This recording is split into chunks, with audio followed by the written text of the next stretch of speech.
ಇವತ್ತು ತಾಯಿ ಬಹುಪರಾಕ್ರಮಿಯಾಗಿರ್ತಕ್ಕಂಥ ಪಾರ್ವತಾ ದೇವಿ ಅತ್ಯಂತ ಉದ್ಧಟರಾಗಿರ್ತಕ್ಕಂಥ ಚಂಡಮುಂಡರನ್ನ ಎದುರಿಸ್ತಾಳೆ. ಏನೇ ಚಂಡಮುಂಡ? ಪ್ರತಿಯೊಬ್ಬ ರಾಕ್ಷಸನಿಗೂ ಕೂಡ ಒಂದೊಂದು ಆಪಾದನೆಯನ್ನು ಮಾಡ್ತಾ, ಬಹುಶಃ ಈ ಹಿಂದಿನ ಎಲ್ಲ ರಾಕ್ಷಸರನ್ನ ಅಂತರಂಗದ ಅಷ್ಟಮದಗಳು, ಬಹಿರಂಗದ ಅಷ್ಟಮದಗಳು, ಅರಿಷಟ್ ವರ್ಗಗಳಿಗೆ ಹೋಲಿಕೆಯಾಗಿ ಮಾಡಿ ಈ ಬ್ರಹ್ಮಾಂಡ ಪಿಂಡಾಂಡ ಬೇರೆ ಬೇರೆ ಇಲ್ಲ, ಇದ್ರ ಒಳಗ ರಾಕ್ಷಸರದಾರ, ಇದ್ರ ಒಳಗ ದೇವತೆಗಳದಾರ ಅನ್ನುವಂತ ಭಾವಗಳು ನಾವು ಅರಿತೀವಿ. ಹಾಗಾದ್ರೆ ಚಂಡ ಮುಂಡ ಯಾರು? ನಿನ್ನೆ ದಿವಸ ನಾವು ಅಂದಂಗ ದೇಹ ಮತ್ತು ಮನಸ್ಸು ಅಂತ ಅಂದ್ಕೊಳ್ಳೋಣ. ಇಲ್ಲದೆ ಹೋದ್ರೆ ಬಲ ಮತ್ತು ದರ್ಪ. The power makes man corruptive and eruptive ಅಂತ ನಾವೆಲ್ಲ ತಿಳ್ಕೊಂಡಂಗ ನಾವು ಇಬ್ಬರು ಅದೀವಿ. ಇದನ್ನ ಬಹಳ ಕಠಿಣವಾಗಿರ್ತಕ್ಕಂಥ ಈ ಪದಗಳನ್ನು ಬಳಸಿ ಹೇಳೋಕ್ಕಿಂತಲೂ ಸುಲಿದ ಬಾಳೆಯ ಹಣ್ಣಿನ ಅಂದದಿ ವಚನಕಾರರು ನಮಗೆ ವಚನಗಳನ್ನು ಕೊಟ್ಟರು.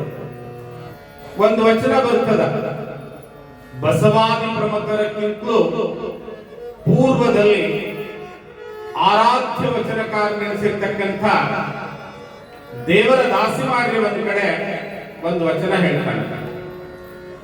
ಗಂಡ ಶಿವಲಿಂಗ ದೇವರ ಭಕ್ತ. ಚಂದಗ ಕೇಳಿ, ಗಂಡ ಶಿವಲಿಂಗ ದೇವರ ಭಕ್ತ, ಹೆಂಡತಿ ಮಾರಿ ಮಸಣೆಯ ಭಕ್ತ.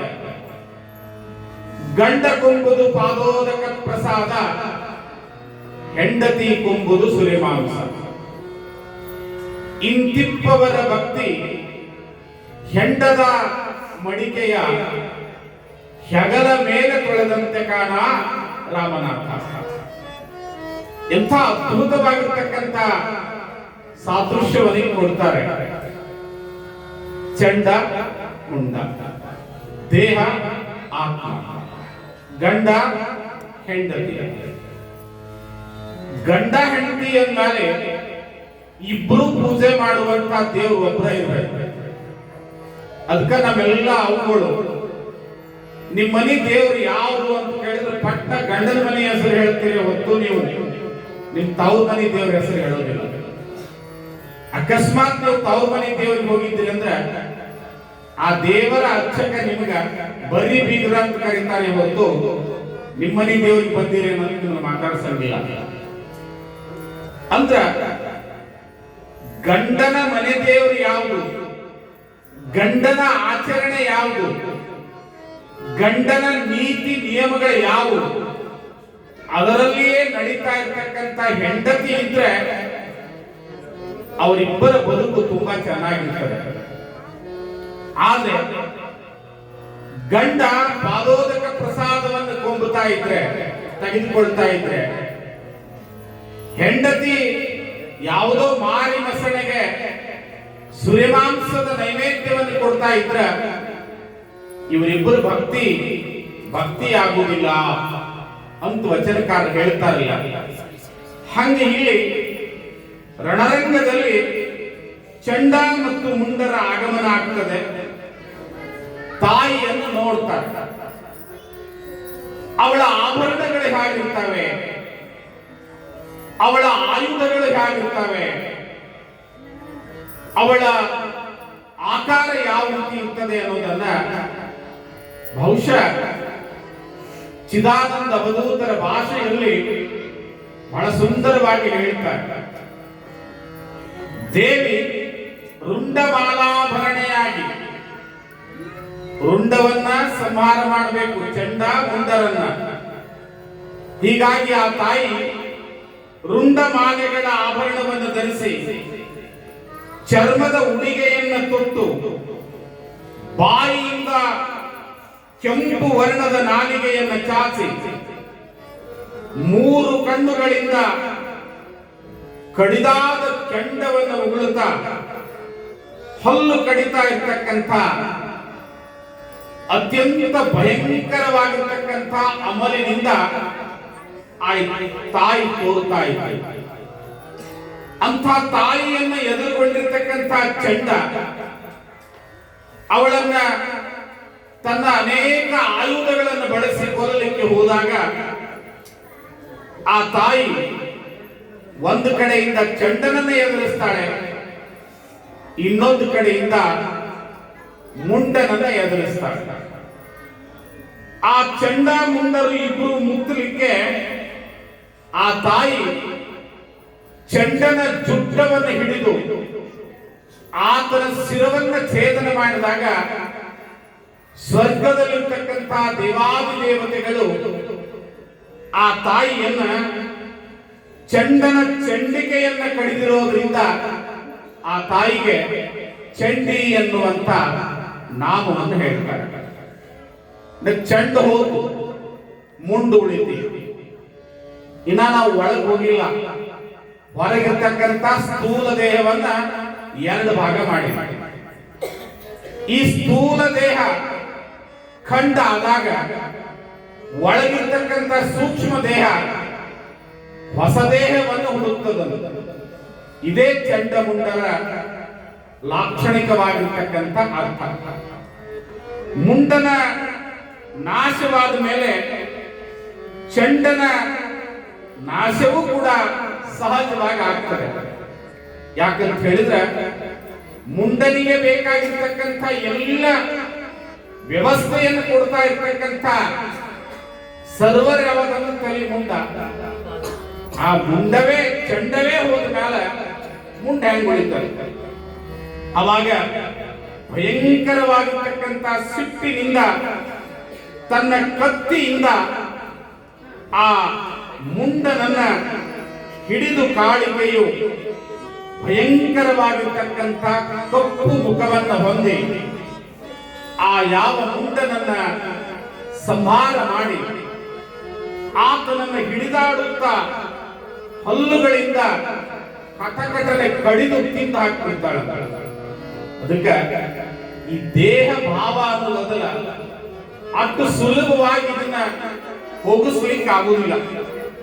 ಅದಕ್ಕೆ ಈ ದೇಹ ಮತ್ತು ಮನಸ್ಸು ಇವು ಹೆಂಗದಾವಂದ್ರೆ, ಒಂದ್ ಕಡೆ ನಾನು DVC ಅವರನ್ನ ಮಾತಾಡಿಸಿದಾಗ ಅವ್ರು ಇದಕ್ಕಾಗಿ ಒಂದು ಸಣ್ಣ ವಚನ ಹೇಳ್ತಾರೆ, ಬಹಳ ಚಂದ ಅಂತ. ಬಹಳ ಕಡೆ ಬಸ್ನಾಗ ಗಿಸ್ನಾಗ ಬರೆದಿರ್ತಾರೆ, ಬರದಿಹುದರ ಎಣಿಕೆಯಲ್ಲಿ ಬಂದಿಹುದ ಮರೆಯದಿ, ಬರದಿಹುದರ ಎಣಿಕೆಯಲ್ಲಿ ಬಂದಿಹುದ ಮರೆಯದಿರು, ಗುರುತಿಸೊಳಿತಿರುವುದನ್ನು ಕೇಡುಗಳ ನಡುವೆ ಹರುಷಕದ ದಾರಿ ಎಲ್ಲವನ್ನು ಕೂತಿಮ್ಮ. ಚಂದ ಹೇಳ್ಯಾರ ನೋಡಿ.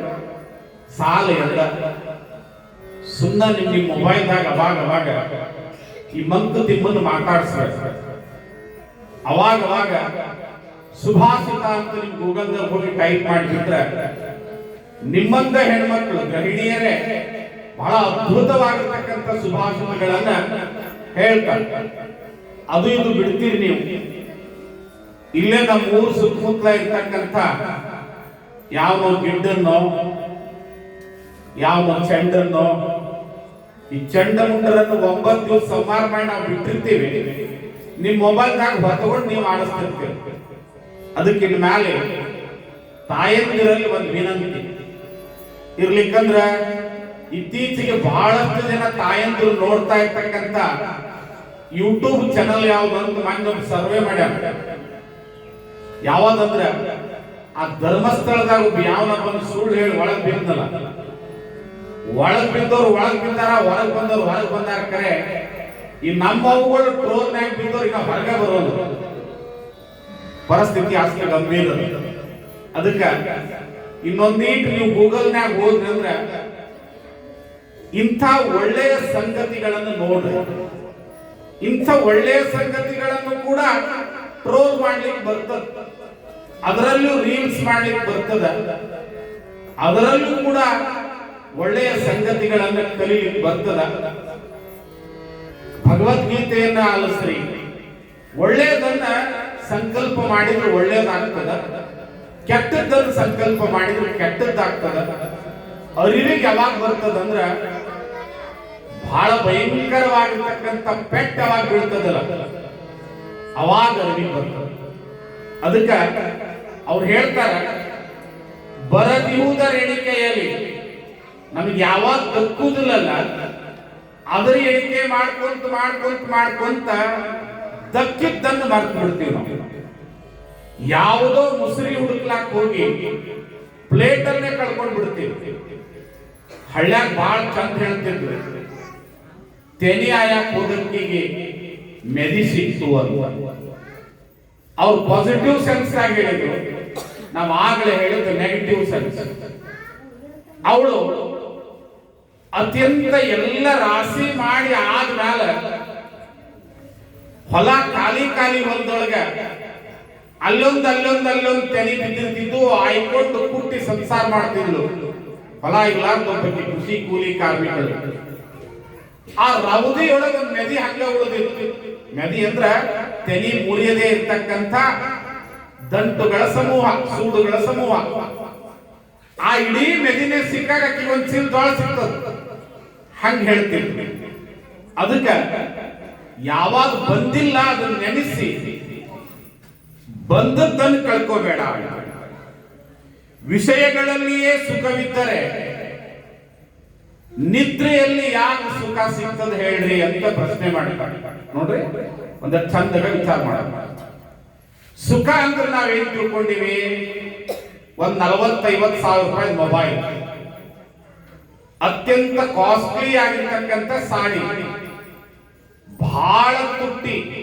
ಎಷ್ಟೈತ್ರಿ ಈಗ? 1,15,000, 20,000. ಎಷ್ಟ್ರಿ? ಇಲ್ಲೇ ಅದಾರೆ, ಎಲ್ಲರೂ ಸಿಗ್ತಾರ. ಅಷ್ಟು ತುಟ್ಟಿ ಇರ್ತಕ್ಕಂಥ ಜಗತ್ತಿನ ಒಟ್ಟು ನನ್ನ ಮೇಲೆ ಇರ್ಬೇಕು. ಬರ್ತೀರಿ ನೀವು? ಆಗುದಿಲ್ಲ. ಇದ್ರೊಳಗನೆ ಸುಖ ಇಲ್ಲ. ಇವಕ್ಕೆ ವಿಷಯಗಳು ಅಂತ ಹೇಳ್ತೀವಿ. ಕಾಮ, ಕ್ರೋಧ, ಮದ, ಮೋಹ, ಮತ್ಸರಾದಿಗಳಂತ ಬಹಳ ಗ್ರಾಂಥಿಕ ಭಾಷೆಯಲ್ಲಿ ಹೇಳ್ತೀವಿ. ಸದಾ ಬೇಕನ್ನೋದು. ಏನೇನ್ ಬೇಕನ್ನೋದಪ್ಪ? ಏನೆಲ್ಲ ಕಸಕಡ್ಡಿಯನ್ನು ಮೊದಲು ಮಾಡಿ ಎತ್ತಿಡುವುದು. ಎಷ್ಟು ಜಿಪ್ಪುಡ್ತನ ಅಂದ್ರ ನಮ್ ಕಲ್ಲವಕ್ಕ ಮಲ್ಲಪ್ಪಣ್ಣ ಇಬ್ರು ಬಹಳ ಚಂದ ಬದುಕು ಮಾಡ್ತೀವಿ. ಆದ್ರೆ ಅವ್ರಿಗೊಂದು ಕೆಟ್ಟ ಚಟ ಅಂದ್ರ ಅತಿಯಾದ ಲೋಭ ಇತ್ತು. ಖಸರ್ವ ಗುಣಂ ಲೋಭ ಅಂತ ಹೇಳ್ತಾರೆ ಶ್ರುತಿ. ಖಸರ್ವ ಗುಣವಂ ಅಂದ್ರ ಎಲ್ಲಾ ಕೆಟ್ಟ ಗುಣಗಳಲ್ಲಿ ಲೋಭ ಒಂದ. ಅದಕ್ಕಿಂತಲೂ ಬಹಳ ಕೆಟ್ಟದ್ದಂದ್ರೆ ಆಸೆ. ಇವೆರಡು ಅಕ್ಕ ತಂಗಿ. ಈಗ ಲೋಭವನ್ನು ಕಳೆದ ಮೇಲೆ ಆಸೆ ಚಕ್ಕಿ ಬೀಳೋಣ. ಆಸೆ ಬಂದಾಗ ಇವರೆಲ್ಲ ಸಪ್ತ ಮಾತೃಕೆಯಲ್ಲಿ ಬರ್ಬೇಕು. ಆಲೋಚನೆ ಮಾಡ್ರಿ, ನನಗೆ ಮುಂದೆ ಸಮಯ ಸಿಗ್ತದೋ ಇಲ್ಲೋ ಈಗ ಹೇಳ್ಬಿಡ್ತೀನಿ ನಿಮ್ಗ. ಇಲ್ಲಿಯವರೆಗೆ ಅರಿಷಟ್ ವರ್ಗಗಳನ್ನು ಕೊಲ್ಲುವಾಗ, ಮದಗಳನ್ನು ಕೊಲ್ಲುವಾಗ, ಅಂತರಂಗದ ಮದಗಳನ್ನು, ಬಹಿರಂಗದ ಮದಗಳನ್ನು ಕೊಲ್ಲುವಾಗ ತಾಯಿಗೆ ಯಾರ ಸಹಾಯವೂ ಬೇಕಾಗಿದ್ದಿಲ್ಲ. ಒಬ್ಬನೇ ಹೋರಾಟ ಮಾಡಿದ್ರು. ಆದ್ರೆ ಈ ಈರ್ವ ಚಂಡಮುಂಡರನ್ನು ಕೊಂದ ಮೇಲೆ ಮುಂದೆ ಆಸೆ ಬರ್ತದಲ್ಲ, ರಕ್ತ ಬೀಜಾಸುರ, ಅವನನ್ನು ಕೊಲ್ಲಾಕ ಒಬ್ಬನವ. ಅವನ್ ಕೊಲ್ಲಾಕ ತಾಯಿಗೆ 7 ಜನ ಸಪ್ತ ಮಾತೃಕೆಯರ ಅವಶ್ಯಕತೆ ಬೀಳ್ತದಂದ್ರ ಆಲೋಚನೆ ಮಾಡ್ರಿ. ಏನನ್ನಾದರೂ ಗೆಲ್ಲಬಹುದು, ಈ ಆಸೆಯನ್ನು ಗೆಲ್ಲಲಿಕ್ಕೆ ಆಗುವುದಿಲ್ಲ. ಹೀಗೆ ಇವರಿಬ್ರು ಬಹಳ ಜಿಪ್ಪಿದ್ರು. ಅಮಾಸಿತ್ತು ಹೊಂಟ್ರ. ಅವತ್ತ ಮಲ್ಲವಕ್ಕ ಅಂದ್ಲು, ಇಬ್ರು ಮನ್ಯಾಗ ಇಬ್ರು ಅದೀವಿ, ಇಬ್ರು ಇದ್ದೇವಂದ್ರ 1/2 ಕಿಲೋ ಬ್ಯಾಳಿ ಹಾಕ್ಬೇಕಾಗ್ತದ. ಅದಕ್ಕ ನೀನು ಇಲ್ಲೇ ಸಮೀಪದಾಗ ನಮ್ಮ ತವ್ರ ಮನಿ ಅದ, ನೀ ನಮ್ಮ ಊರಿಗೆ ಹೋಗು, ನಾ ಒಬ್ಬಕಿನೇ ಒಂದ್ ಅರ್ಧ ಪಾವು ಕಿಲೋ ಕಡ್ಲಿ ಬೇಳೆ ಹಾಕಿ ಅದ್ರಾಗ ಒಂದಿಟ್ಟು ಬೆಲ್ಲ ಕಲಿಸಿ ತಿಂದ್ಬಿಡ್ತೀನಿ ಮಾರಾಯ, ಇನ್ನೊಂದು ಪಾವು ಕಿಲೋ ಕಡ್ಲಿ ಬೇಳೆ ಉಳಿತಾವು ಅಂದ್ಲಿಕ್ಕೆ. ಎಲ್ಲಿ ಕಳಿಸಿದ್ರಿ? ತಮ್ಮ ತವ್ರ ಮನೆಗೆ ಕಳಿಸಿದ್ರು. ಹೆಣ್ಮಕ್ಳು ತಮ್ಮ ಮನಿ ಮೇಲೆ ಬಾಳ ಇರ್ತಾರ, ಆದ್ರೆ ತವ್ರ ಮನೆಗೆ ಹೊತ್ಕೊಂಡ್ ಬರಕ್ ಬಾಳ ಕುಳಿತಿರ್ತಾರೆ. ಆಯ್ತಂತ ಹೇಳಿ ಹೊತ್ತು ಮುಡ್ಕೊಂಡ್ ಬಂದಡೆ ಮೊದಲ ಅಕ್ಕನ ಮಗಳು ಮಾಡ್ಕೊಂಡಿದ್ದ. ಹೋದ, ಹೊತ್ತು ಮುಳುಗಿದ ಮ್ಯಾಲೆ ಮನಿ ಬಿಟ್ಟ. ಇಲ್ಲ ಸಮೀಪದಾಗ ಲೇವಗಿರಿ ಹೆಂಡತಿ ತವ್ರ ಮನಿ ಅಕ್ಕನ ಕೊಟ್ಟಿದ್ದ. ಬಸ್ಸಿಗೆ ಹೋದ್ರ ರೊಕ್ಕ ಹಾಳಾಗ್ತಾವ ಅಂತ ಹೇಳಿ ಅಕ್ಕಿನ ಕಳಿಸಿದ್ರೆ ಚಲೋ ಇತ್ತಲ್ಲ, ಆಧಾರದಾಗ ಹೋಗಿದ್ಲು ಅನ್ಕೊಂಡಿದ್ದ. ಆದ್ರೆ ಅವನ ಹೊಂಟಿದ್ದ, ಬಸ್ಸಿಗೆ ಹೋಲಿಲ್ಲ, ನಡ್ಕೊಂತ ಹೋದ. ಊರು ಬಿಟ್ಟು 1-2 ಕಿಲೋಮೀಟರ್ ಮುದ್ದೇಬಾಳ ಕಡೆನೆ ಅವ್ರ ತೋಟ ಇತ್ತು. ತೋಟದಾಗ ಒಳಗ ಗೇಟ್ ತೆಗೆದು ಒಳಗ ಹೊಂಟಿದ್ದ, ಮನಿ ನೆನಪಾತ. ನಾ ಬರಾಕ ಹಂಗ ಬಂದೆ, ದೇವ್ರ ಮುಂದೆ ದೀಪ ಹಚ್ಚಿದ್ವಿ, ಅದು ಉದಿನ ಕಡ್ಡಿ ಹಚ್ಚಿದ್ವಿ, ಈಕಿ ಹಂಗ ಇಟ್ಟಾಳೆ ಆಡ್ಸಾಳ ಅಂತ ಹಳ್ಳಿ ಓಡ್ಕೊಂತ ಬಂದ. ತಂಗಡಿಗೆ ದಿಬ್ಬಿ ಏರಿ ಬಾಗ್ಲಾ ಬಡದ. ಆಕಿ ಕಿಡಿಕ್ಯಾಗ ಸಣಿಕಾಕಿದ್ರೆ ಹಿಡಿದ್ನಾಗ ಯಾರ ಕಳ್ರು ಬಂದ್ರನಂತ. ಇದು ಮಂಕಿ ಕ್ಯಾಪ್ ಹಾಕೊಂಡು ಹೊರಗೆ ನಿಂತಿತ್ತು. ಯವ್ವ ನಮ್ದ ಅದಲ್ಲ ರಾಜ ಅಂದ್ರೆ. ಅಲ್ಲ ಹಳ್ಳಿ ಹಾಕಿ ಬಂದಿ ಅಂತ ಕೇಳಿದ್ರೆ ಏನ್ ಕರೀಲಿಲ್ಲ? ಹಂಗ ನನಗೆ ಅವನ ಮನಿ ಆದ್ರೆ ನಿನಗೆ ಅಕ್ಕನ ಮನಿ ಇಲ್ಲ, ಬ್ಯಾರೆ ಅದು ಮೊದಲು ಬಾಗ್ಲ ತೆಗಿ ಅಂತ. ಅಲ್ಲ ತೆಗಿತೀನಿ ಮಾರಾಯ, ಹೋಗಾಗ 4 ಕಿಲೋಮೀಟರ್, ಬರಾಗ 4 ಕಿಲೋಮೀಟರ್. ಮೊನ್ನೆ ಗುರುವಾರ ಸತ್ಯಾಗ ಹುಡುಕ್ಯಾಡಿ ಬಗೆಹರಿಲಾರ್ದಕ್ಕ ಆನ್ಲೈನ್ದಾಗ ತರಿಸ್ಕೊಟ್ಟಿದ್ದೆ 2 ಮರಿ. ಅವು ಹೋಗಾಗ ಎಷ್ಟು ಸೌದಿರ್ಬೇಕು, ಬರಾಗ ಎಷ್ಟು ಸೌದಿರ್ಬೇಕು ಅಂದ್ಲಕ್ಕಿ. ಅವ್ವ ಮಳ್ಳಿ ನನ್ನ ದಡ್ಡನ್ ಮಾಡಿ ಹೋಗಾಗ ಕಿಸ್ತಾಗ ಇಟ್ಕೊಂಡು ಹೋಗಿ ನನ್ನ ಅದನ್ನು ಬಿಡು, ನನಗೆ ಚಿಂತೆ ಬ್ಯಾರೆ ಅದ. ದೇವ್ರ ಮುಂದೆ ಹಂಚಿದ್ದೆಲ್ಲ ದೀಪ ಆರ್ಸಿಯ ಇಲ್ಲ ಅಂತ ಹೇಳಿದಂತ. ನಾನು ಇನ್ ಹೇಳ್ತಿದ್ದೀನಿ, ಅದ್ರ ಮಾಡಿ ನೀವು ಹೋಗುದು ಒಂದ ತಡ ಆರ್ಸೆ ಬಿಡ್ತೀನಿ, ಒಂದು ಓದಿನ ಕಟ್ಟಿ 6 ತಿಂಗಳು ಮಾಡ್ತೇನೆ ಅಂದ್ಲಂತ. ಹಿಂಗ ಹಚ್ಚುದು, ಹಿಂಗ ಬೆಳಗಡ ಪಟಕ್ಕನ ತೀರ್ಥದಾಗ ಎದ್ದೇ ಬಿಡೋದು. ಆ ನಮನಿ ಜಿಪುಳ್ತನ ಮಾಡ್ತಿರ್ತೀವಿ ನಾವು. ಅದಕ್ಕೆ ವಿಷಯಗಳು ಆನಂದವನ್ನು ಕೊಡ್ತಿದ್ದು ಅಂದ್ರ ಯಾವುದೇ ವಿಷಯಗಳನ್ನು ಬಳಸಲಾರ್ದೇನೆ ನಿಮಗೆ ಸುಖವಾದ ನಿತ್ಯ ಬರಬೇಕಾದ್ರೆ ಡನ್ಲಪ್ ಗಾಜ್ ಬೇಕಾಗಿಲ್ಲ. ಅದು ಈ ಕಡೆ ಬರ್ತೀನಿ ಅಂತದ, ಇವ್ರು ಈ ಕಡೆ ಯಾಕೆ ಬರ್ತಾಳ, ಆ ಕಡೆ ಹೋಗ್ತಾರೆ. ಸುಮ್ ಕೂತ್ ಬಿಡ್ರಿ, ಅದು ಎಲ್ಲರೂ ಹೋಗ್ಲಿ, ನೀವು ಸುಮ್ ಕೂತ್ ಬಿಡ್ರಿ. ಹಾಗ ನಿದ್ರೆ ಬರ್ಬೇಕಾದ್ರೆ ಏನ್ ಮಾಡ್ಬೇಕಂದ್ರೆ ಚೆನ್ನಾಗಿ ದಣಿಬೇಕು, ಅಂದ್ರೆ ನಿದ್ರೆ ಬರ್ಬೇಕು. ಅದಕ್ಕ ಗಾದಿ ಇಲ್ದೇನೆ, ಮೆತ್ತನೆ ಹಾಸಿಗೆ ಇಲ್ದೇನೆ ನಿದ್ದೆ ಹತ್ತಿದಾಗ ಬಹಳ ಆನಂದ ಅನಿಸ್ತದಲ್ಲ. ಅದಕ್ಕ ವಿಷಯಾದಿಗಳು ಇಲ್ಲದಾಗೂ ಕೂಡ ಆನಂದ ಸಿಗ್ತದ.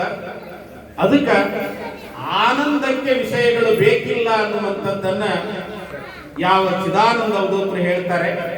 ಪುಣ್ಯಾತ್ಮರೇ, ಚಂಡಮುಂಡರ ಸಂಹಾರವಾದ ಮೇಲೆ ಈಗ ಮುಂದ ರಕ್ತಬೀಜಾಸುರನ ಸಂಹಾರಕ್ಕೆ ನಾವು ಬರ್ತೀವಿ. ಈ ಮಧ್ಯದಲ್ಲಿ ಒಂದು ಹಾಡನ್ನ ನಮ್ಮ ಗವಾಯಿಗಳ ಮೂಲಕ ಕೇಳೋಣ. ತದನಂತರ ಸಪ್ತಮಾತೃಕೆಯರಿ ಉಡಿ ಕುಡಿತೇವೆ. ಅದಕ್ಕೆ ಆ ಕಡೆ ಹಾಡ್ ನಡೆದಿತ್ತಂದ್ರ ಈ ಕಡೆ ಮಾತೃಕೆಯರು ಎಲ್ಲದಲ್ಲ ಒಂದ ದಂಡಿ ಕುಂದರ್ಸಿ ಉಡಿ ರೆಡಿ ಅದಾವು, ಹಂಗ ಪಟ್ನ ಉಡಿ ತುಂಬಿಡ್ರಿ. ಜಯಮಂಗಲಂ ಜಯ ನಮ